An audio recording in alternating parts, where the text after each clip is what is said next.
Hi everyone, I hope you're well. Ahead of the marathons coming up in the autumn, I thought I'd do a quick video going through some of my training tips towards sub 3 hour marathons. Obviously, a lot of the tips won't be exclusive to doing that time, but I thought it would be a good time to sort of share these ideas or ways that I've trained in the past, in the hope that it might help some of you towards your goals and on your journey. So yeah, it's mainly from experiences that kind of I've had in the past. I've never really followed really specific training plans towards certain times for the marathon or other distances for that matter, but I really enjoy the process and the kind of trial and error. So yeah, I'll go through some of the tips that I'd recommend following on your journey. So kind of the first one, which is a really common one, really boring, but kind of consistency is key. So I think it's really important that you find a routine that works for you, that you can fit in around your work, around family commitments, socializing, other hobbies. I think if you're committing to a goal like aiming for a sub 3 hour marathon, then you really need to kind of work out a decent routine that you can set aside that time for your training sessions, whether it's going to track, doing tempo runs, long runs. If you have a weekly structure that you can fit in those runs and make it normal, it takes out that decision making. So yeah, kind of first thing, try and be consistent for a long period of time. And like I say, set a routine. So for instance, in the past when I've done my marathon training and managed to go sub 3, something that worked for me was that like Tuesday night was just track night. So maybe I'd done my long run over on like a Saturday or Sunday, had Monday sort of either rest day or easy, and then track night was the speed. And then maybe later on in the week, Thursday was maybe the longer sort of tempo run, closer to marathon pace. So yeah, having those 2 or 3 key days that you're like, these are sessions that I'm going to get that real benefit that is specific to my goal is quite key, I would say. But also, like I say, if you can make sure that you can stick to that routine for like 3 to 6 months or longer, really. Yeah, if your kind of goal is sub 3 hours, that's a year or two down the line, maybe you're around sort of 3.5 hours now. It might take a few marathon training blocks or yeah, consistent mileage for quite a few months before you're ready to kind of get into that specific pace. Something that I'll mention is a book that I like is Peak Performance, which is by Steve Magnus and Brad Stulberg. And one of the quotes that they put in there is that the real secret of world-class performers isn't the daily routines that they develop, but that they stick to them. So yeah, during training, you'll become more in tune with what your body's capable of, and you'll know when to kind of rest and that you're pushing it too much.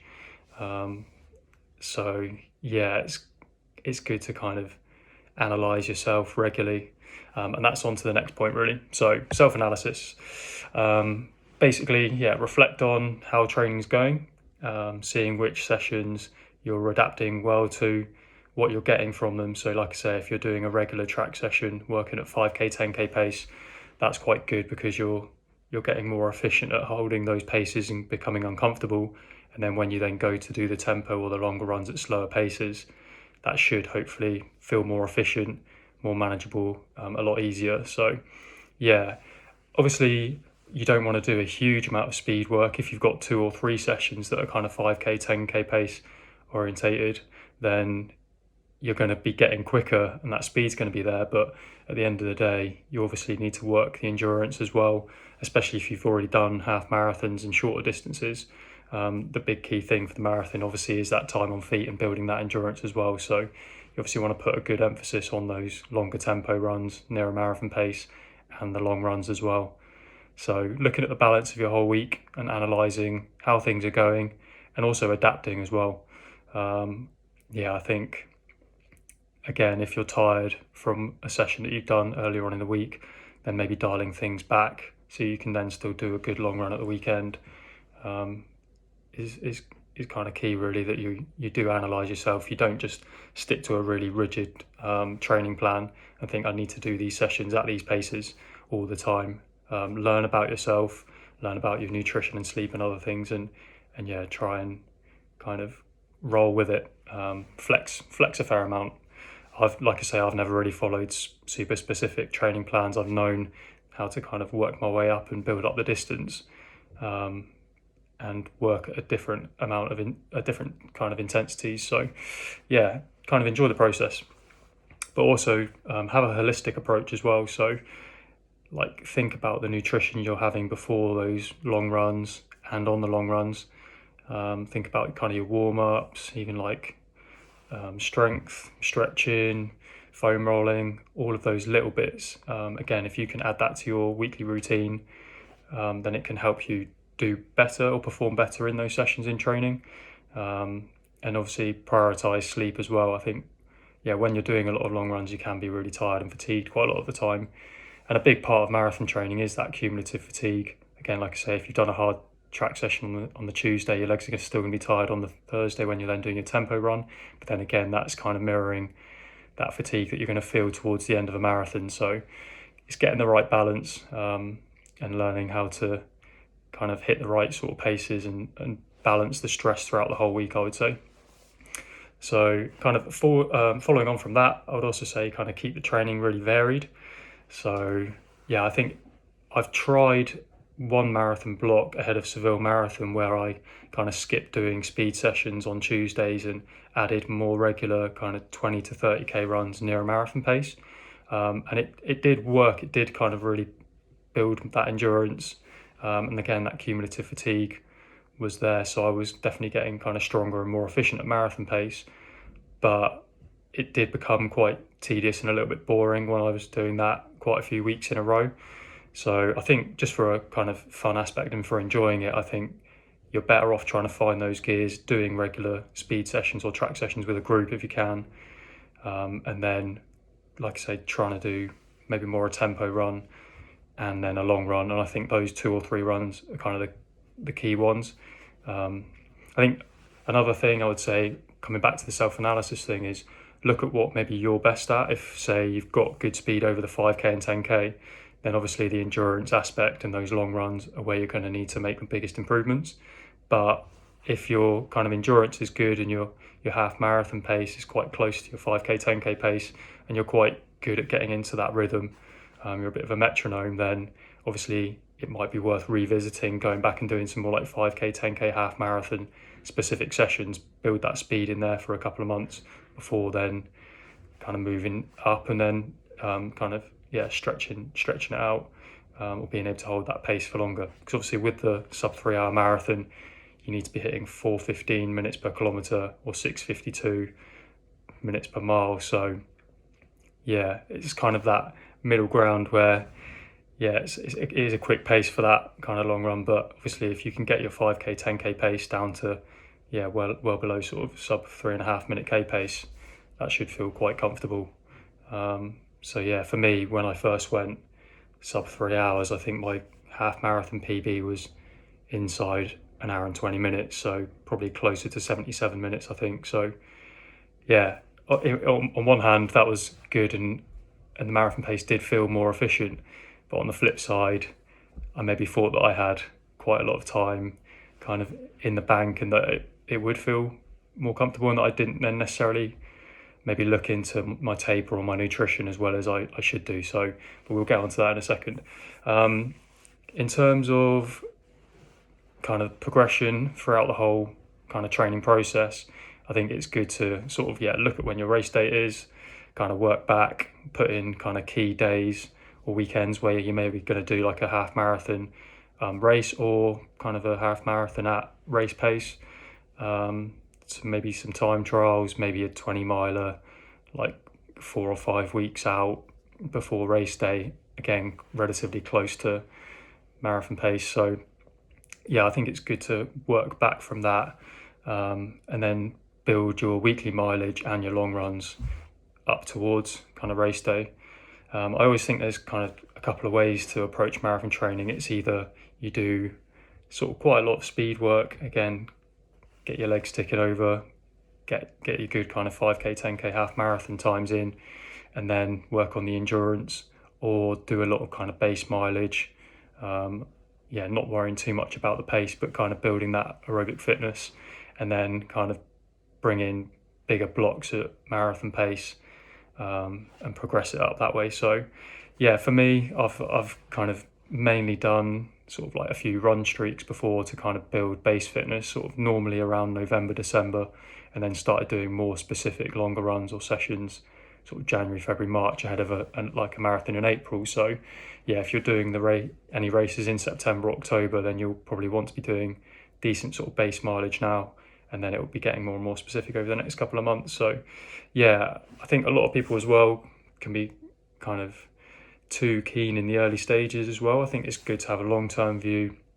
Don't kind of start smashing it now, kind of being really motivated and going out killing it on like long runs now. It's too early to be doing that. I would, yeah, again, look at the things you think you need to improve on, again, whether it's your speed, endurance, strength, and then yeah, try not to do any kind of hero workouts, because I think everyone could go out and do like one hard session just to get splits to kind of show off or say like, oh, I've done this amazing workout. But I'd be prouder of getting 5 or 6 weeks or 3 or 4 months of good mileage with lots of like solid workouts or solid runs or sessions, than just doing a couple of big monumental sort of efforts. Because if you kind of push too much, you're just going to be tired and fatigued after that. And again, you have to think about the balance of the training over the whole week, month, or sort of training cycle. So yeah, try and break it down. Then on to kind of the main sort of last one is sort of like your overall plan. So kind of as you're getting closer to marathon day, like thinking about how long the taper is going to be. So most people would do their last long run, at least 3 or 4 weeks before race day, and then be doing a few runs at marathon pace to kind of dial that in.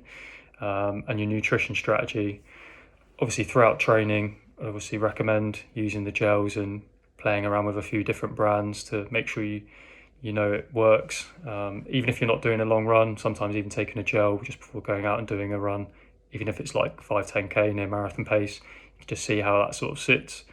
For me, this is like a thing that I improved a lot from my first marathon. I used these sort of like chew things, and they were quite hard to eat while I was trying to run at that marathon pace. And yeah, because they were quite sickly, I literally got into like the second half of the Manchester Marathon, my first one, and just didn't really want to take on anymore. So yeah, over the last couple of years, I've kind of gone from using like Science in Sport and Morton, and aiming for kind of 40 to 60 grams of carbs in the first couple of hours of the marathon, and then a little bit more, including a gel, maybe a caffeine gel for the last 5 or 10k, which just gives you that little extra boost or pickup. So yeah, really look at kind of your plan. And in terms of nutrition as well, like play around with what you're going to eat maybe the night before the race and your breakfast. And kind of once you find something that works, sort of stick to it, and just tweak a few things. So it's good to kind of isolate a few different kind of factors, and just really enjoy the process. Like whatever works for me might not necessarily work for you. So try a few different brands, see what's going to work logistically, what you can carry gel wise or like sachet wise, bottle wise.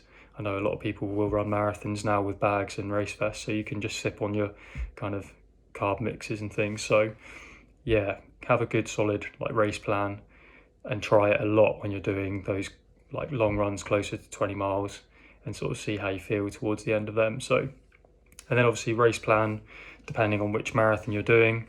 I would generally recommend, if you're aiming for sub 3 hours, try and like pace it as evenly as possible. I think I've attempted to kind of go out like 5-10 seconds like per kilometer quicker than that pace, and the last 5 or 10k, just obviously it's going to be tough, but have become like a real kind of sufferfest. And I think for every few seconds that you bank per kilometer in the first half, you kind of lose that in the last few k. So I think obviously if you feel like training's gone really well and you feel like you kind of got like more like a 250 or 255 in you, then by all means why not go for it, and hopefully it will kind of come together.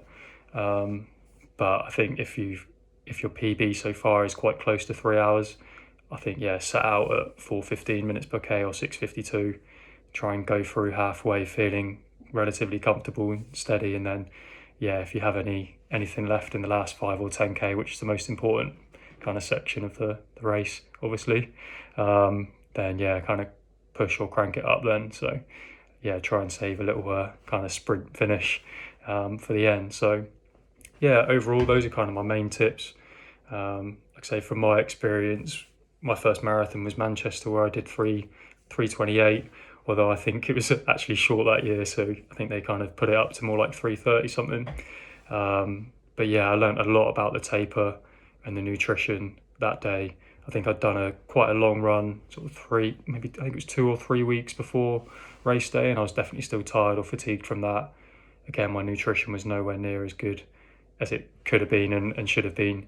So I learned a lot that day. And then my second marathon, I did Brighton in 3:02, and then I did the Thames Meander Marathon in 2:55. So that was quite a big breakthrough. I think one thing to mention on kind of that, I think when I'd done Brighton and Manchester, because I'd done quite a lot of track and I'd done more 5K, 10K half marathon races, I think the speed was there, but I did need a lot more endurance. So actually, before I went sub 3 hours in the Thames Meander Marathon, 7 weeks before that, I'd done Race to the Stones 100K. So that obviously put a lot of strength and endurance in my legs, and then I'd obviously recovered well from that, and the marathon then didn't feel too bad, and actually felt relatively comfortable in the end. So I think the nutrition strategy, and then kind of seeing what you need to work on, really, really important. Obviously wouldn't recommend everyone to go out and run 100K before attempting a sub 3 hour marathon, but there's something to be said if you're lacking endurance, trying to do quite a lot of runs at goal marathon time. Don't necessarily worry about the pace for some of those runs. So maybe you're kind of alternating weekends. Maybe one weekend you'll do a long run, again around 2 3/4 hours or 3 hours of running, and then maybe the next weekend you're not doing quite as far, maybe doing like an hour and a half to 2 hours, but you're alternating every 5K just above and just below marathon pace to kind of dial in around that goal pace. So there's a few kind of training tips and a few sort of sessions.